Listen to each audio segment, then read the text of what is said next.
Мейрамда.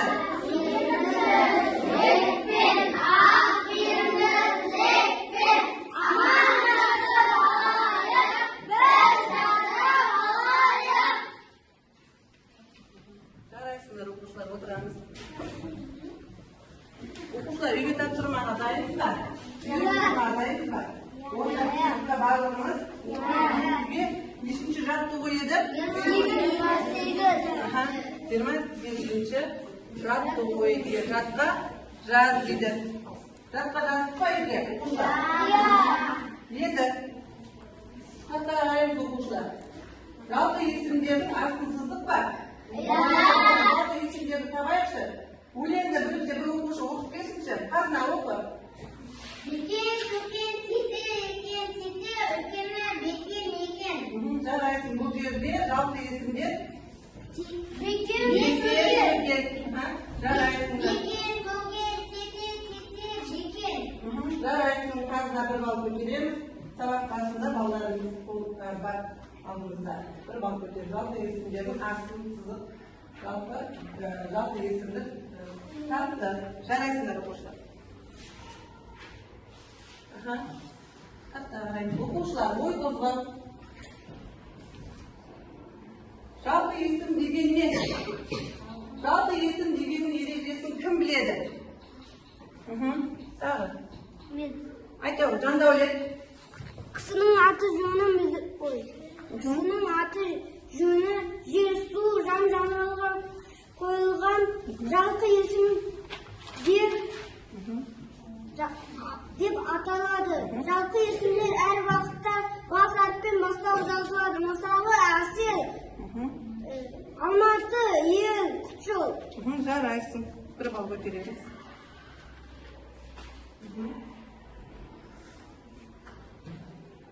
Жалпы есім дегеніміз не? Жалпы есімнің ережесін білеміз ба? Айтамын, Камина.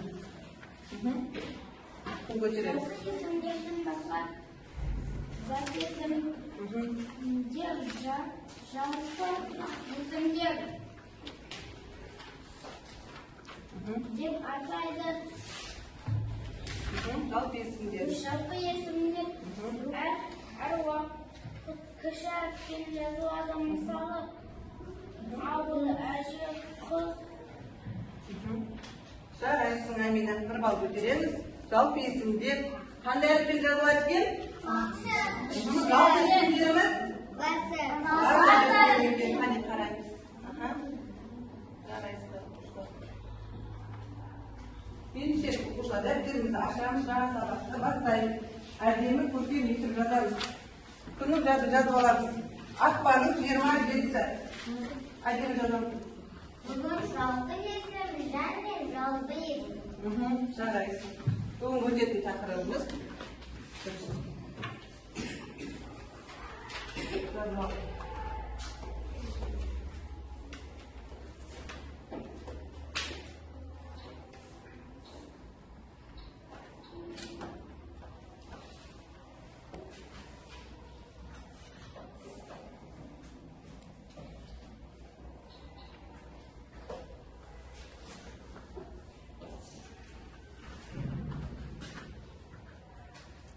Бүгін 32 және 35-ші жаттығу бар.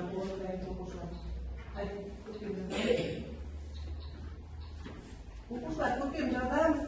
Қай әріпке келді? Көкем сөзді жазайық.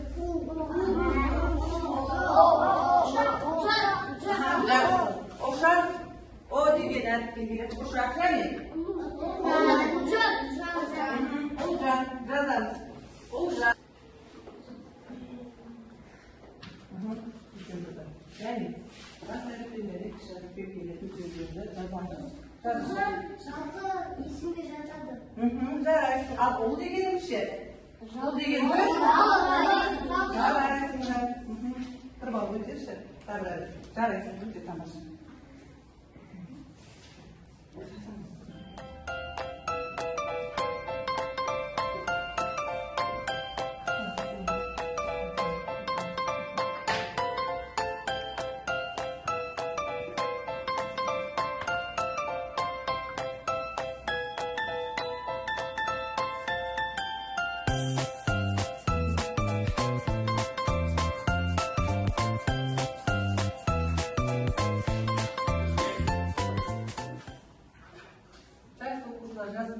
жазамыз деді. Бүгінгі сабақтың тақырыбы жалпы және жалпы есім. Сабақтың мақсаты зат есім жалпы және жалпы есім түрлерін ажыратамыз. Оқушылар ажыратамыз. Жалпы есім мен жалпы есім жазылу емлесін сақтайсың. Сақтап жазамыз.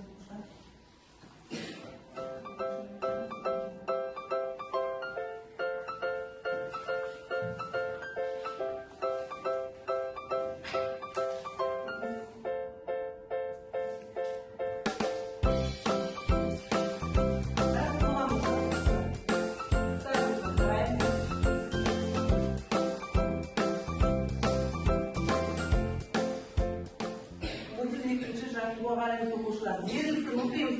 Кім оқиды, берілсін? Аха, қазына. Өлеңді түсініп оқы. Өлеңді түсініп оқы. Жақсы оқушылар. Енді бұл жерде өлеңді түсініп оқы деп үш топтан бір оқушыдан оқимыз. Кім оқиды? Мен. Сәбәлі. Даусыңды шығарып оқы. Қарсы келсе шапқанда сәлем беріп қарттарға көп жасы деп біреуі маңдайынан сүйеді. Бабаларға болайық дейді, бірі қол жайып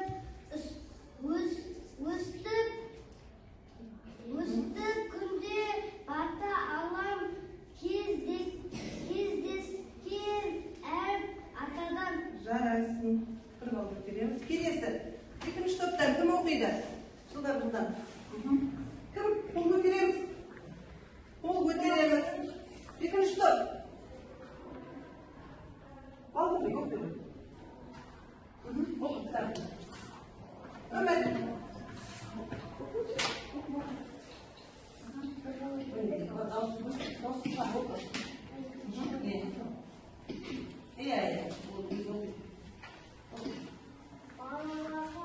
Babalarla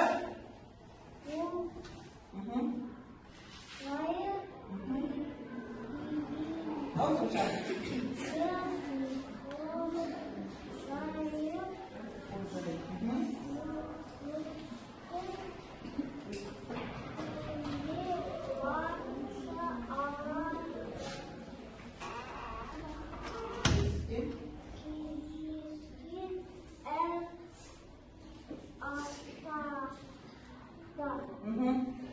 Келесі, үшінші топтан қазынадан басқа оқымаш, алимады олды.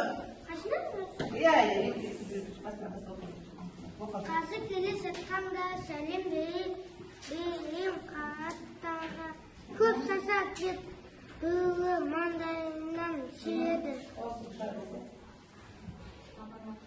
Бабаларға болайық дейді, бірі қол жайып өстіп күнде бата алам кездескен әр атадан.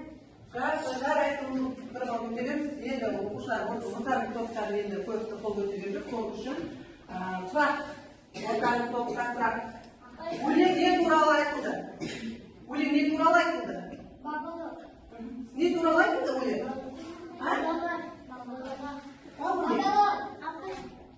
Ожан, өлең не туралы айтылды? Бата туралы айтылды.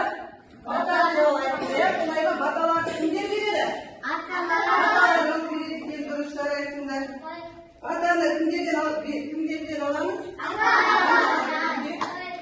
Жарайсыңдар, жақсы оқушылар. Сұрақ және қандай батаның түрлерін білесіңдер? Батаның түрлерін. Батаның түрлерін.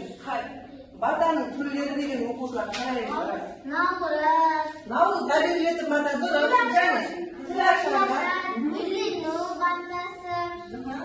Бала армияға кетіп баратқан батасы. Жарайсың. Және басқа? Тұсаукесер.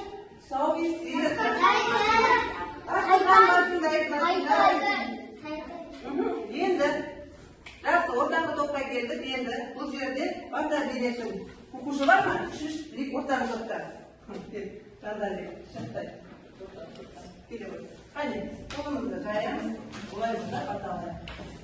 Aksın asına birge versin, basına dastarkanın olsun, denсаулығың зор болсын. Amin. Жандарбек, енді бұл батаның қай түрі? Қай үйге беріледі? Dastarxanda beriladi. Дастархан басында отырғанда беріледі. Жарайсың, отыра бер, Жандарбек, бір балыңды көтере бер. Жарайсың, өте тамаша. Жас болдық па оқушылар? Олай болса, келесі жаттығуға қарайды оқушылар. Ол өлеңді түсініп оқыды оқушылар. Өлеңге туралы екенін айтады, сұрақтарға жауап береді. Солай ма? Барлығын орындадық па? Иә. Батаның түрлері оқушылар. Қарайсыз, батаның түрлері. Батаның түрлері жиын тойларда айтылады екен. Қараймыз. Және дастархан басында жаңа Жандарбектің айтқандай. Және асты оқиықшы бірге.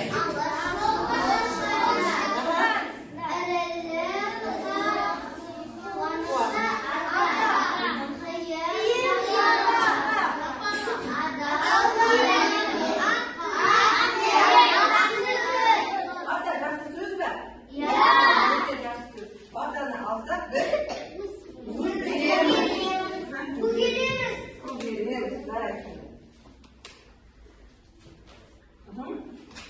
Олай болса, келесі жаттығуға қараймыз. Берілсін. Оқимыз. Кім оқиды? Қазына. 33 жаттығуын келесі осы. Иә.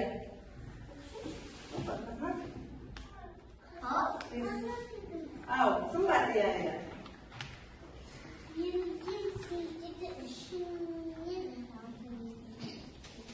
Жалпы есім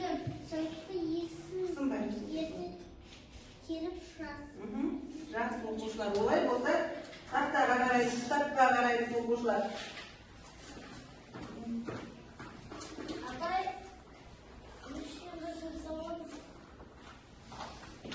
оқушылар тақтаға қарайықшы. Бұл жерде бізге берілген сөздердің ішінен жалпы есімдерді теріп жазып. Енді бұл жерде дәптерге бірінші жазбас бұрын тауып аламыз. Бұл жерде жалпы есімдер. Қайсы?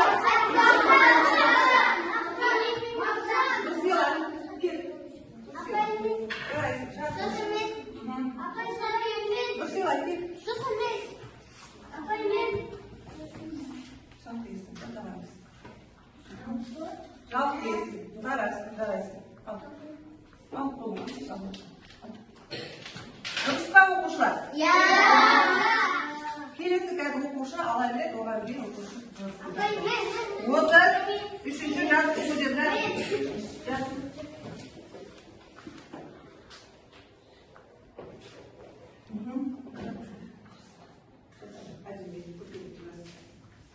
Келесі. Шамыз басқа оқушылар болса. Жат оларды.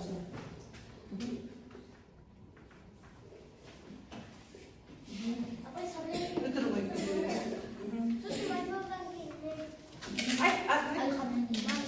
Маржан дейді. Дұрыс па оқушылар? Дұрыс, жақсы. Кел, жоқ. Дұрыс. Кел, жазасың. Келесі, қазына отыр. Келесі, басқа оқушы. Кім шығады? Сен. Және. Келесің ба? Әдемі жазамыз. Әдемі жазай. Әдемі етіп жазамыз.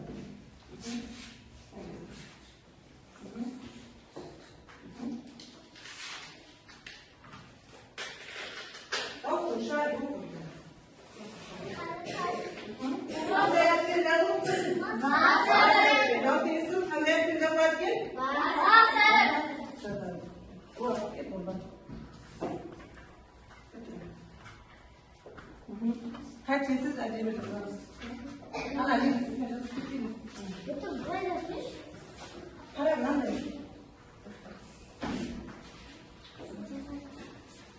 Para tau vermeyin. Yani uzun derse para tau vereceğiz. Aramayı kazanırız. Para tau.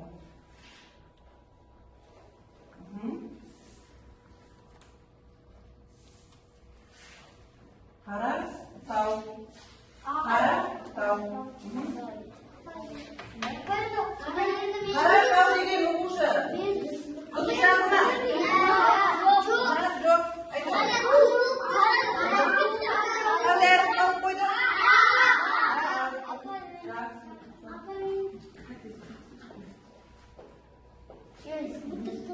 Келесі.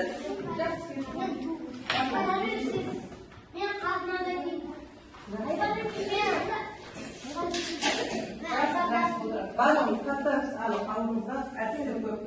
Бұғы дауысышар. Қазақстан. Қазақстан деп өзім. Қарамай.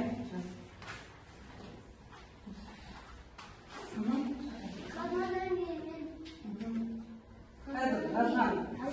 Оқушылар, жазған сөздеріміз дұрыс пе екен, оның қазір тексереміз. Түсіндер ме?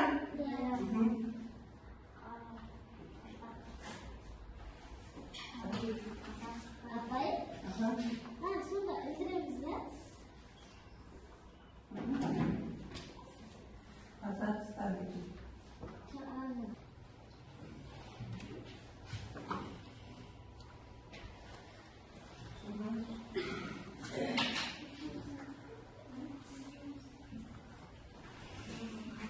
Қараймыз, қарап отырсыздар. Қандай сөздер кетіп жатыр деп ойлайсыңдар?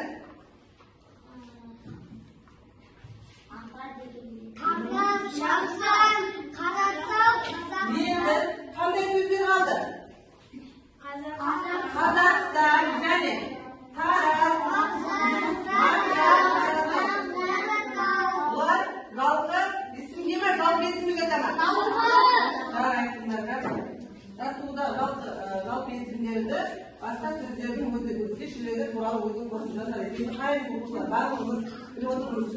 Енді бұл жерде жер-су аттары бас әріппен жазылады екен, иә? Ал заттардың атауы қалай жазылады екен? Кіші әріп. Жақсы, олай болса әдемі етіп жазып алып дәптерімізді жазамыз.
Берілген сөздерді ішкен жалпы есімдерді қарай. Кім әдемі? Көркем жазғанымыз көрейік. Көркем жазғанымыз үшін бір балл көтереміз. Жарайсың, айарым. Қатесіз әдемі жазыпсың. Сын бар. Bir balл көтереміз. Өмір. Жарайсың, бір балл көтереміз. Көркем жазуым.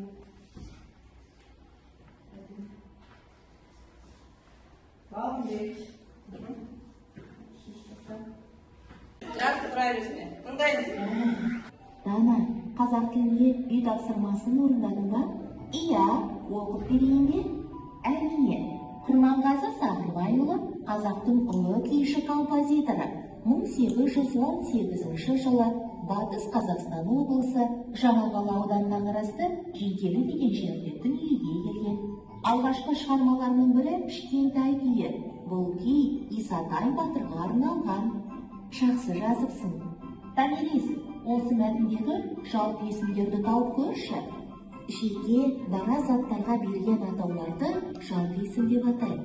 Жалпы есімдерге адамның аты жөні, жер, су, көше аттары, жануарларға қойылатын аттар жатады. Демек, Құрманғазы Сағырбайұлы, Батыс Қазақстан, Жаңақала, Жиделі, Кішкентай, Исатай сөздері жалпы есім. Жалпы есімдер бас әріппен жазылады. Кім, не сұрақтары қойылады? Дұрыс айтасың, ал жалпы есім дегеніміз не? Жалпы есім бірыңғай заттар мен құбылыстардың жалпы атауын білдіретін зат есімдер. Мысалы, күй, батыр, қала, облыс, шығарма сөздері жалпы есімдер. Жалпы зат есімдер сөйлем ортасында кіші әріппен жазылады. Жарайсың, Томирис. Түсіндік па оқушылар видеода? Бұл жерде ережелер. Оқушылар, бұл жерде жалпы есімдерге қандай сұрақ қойылады? Айдос сөзіне қандай сұрақ қойылады? Сұрақ. Кім? Кім? Адамдар. Доп. Дәптер. Жарайсың. Қалам деген сөзге? Не деген сұрақ? Селкету сәтті тұрамыз орнымызда. Енді бұл жерде оқушылар барлығымыз бұл жерде қараймыз оқушылар. Селкету сәтті жалпы есім қол шапалақтаймыз, секіреміз, жалпы есім айтсам тоқтайық. Жалпы есім айтсам екірі дейміз. Қарап алыңыздаршы маған. Болды. Көрдіңдер ма? Ал жалпы есім айтсам болды. Жасы ма? Демейміз тек болды. Түсіндер ма, я? Дина. Дәптер. Жандәулет. Ақтау. Ақтау. Алматы. Жақсы, отырамыз. Жарайсыңдар.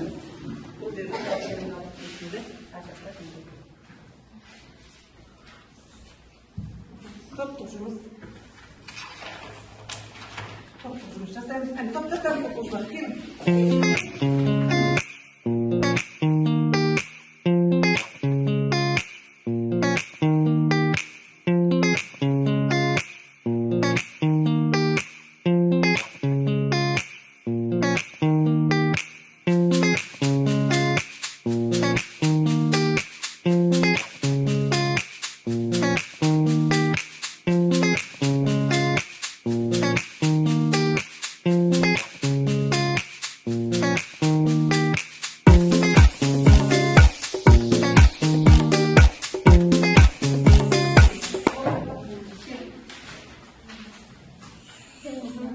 Қараймыз оқушылар.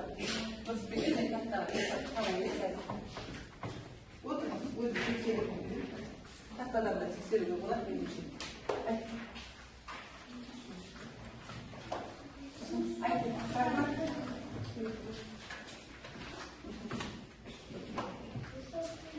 Тексеріп, тақтадан қараймыз. Ұлыс оң болсын, ақ мол болсын. Бұл қай кетесі? Бірінші топты тексереміз. Дұрыс апарыппыз. Аюға бал беру әдісі. Қолдарды.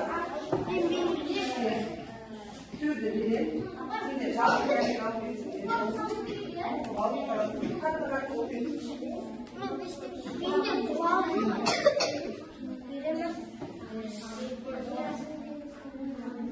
Тыныш. Аюға бал беру әдісі. Бұл жерде жалпы және жалпы есімді табамыз. Қолымыздағы балдарды балды алып, жалпы есімге және жалпы есімге аюларға апарамыз. Түсіндік пе? Олай болса, орныңыздан тұрып әкелеміз.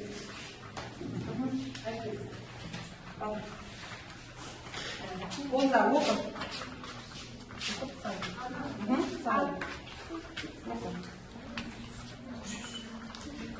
Оқы. Жалпы есім ба? Сөйтіп айтты. Алатау. Жалқы есім. Солай. Сенде де осы жалпы. Ақтүз. Жалқы есім. Астана. Жалқы есім. Сарыарқа. Жалқы есім. Жарайсыңдар оқушылар. 34-ші жаттығу деп жазамыз.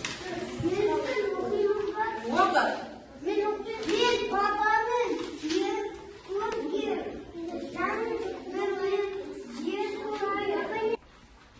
Қатесіз жазамыз.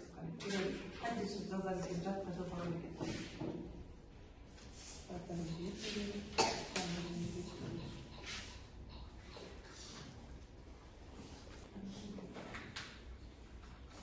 Ерку керек, дұрыс па?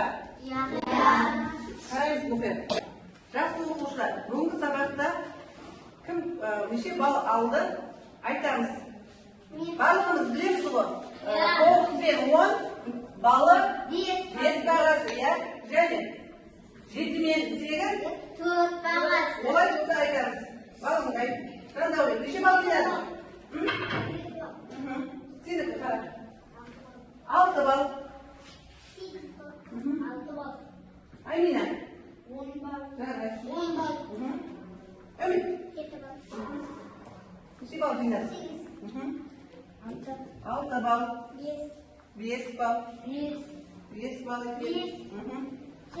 7 балл. 7 балл. Неше балл жинады? 9 балл. Айбар. Неше балл? Қолыңа шеш. 7 балл. Қасына. 10 балл. Жарайсыңдар оқушылар, келесі сабаққа белсене қатысып, одан да көп балл аламыз. Жақсы ма?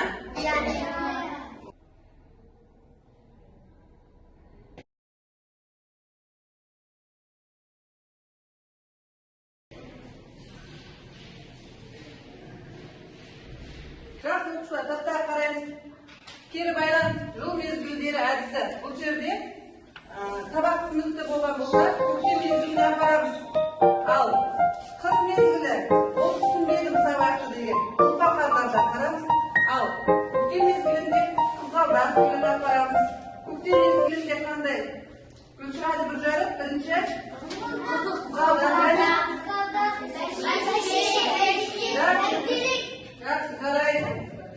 Жақсы оқушылар, олай болса, кері байланыс мына жерге әкелеміз. Әкелеміз. Сабақ түсінген болса, түсінбеген болса, қолымыздан. Әдемілер. Сана көктем мезгілі.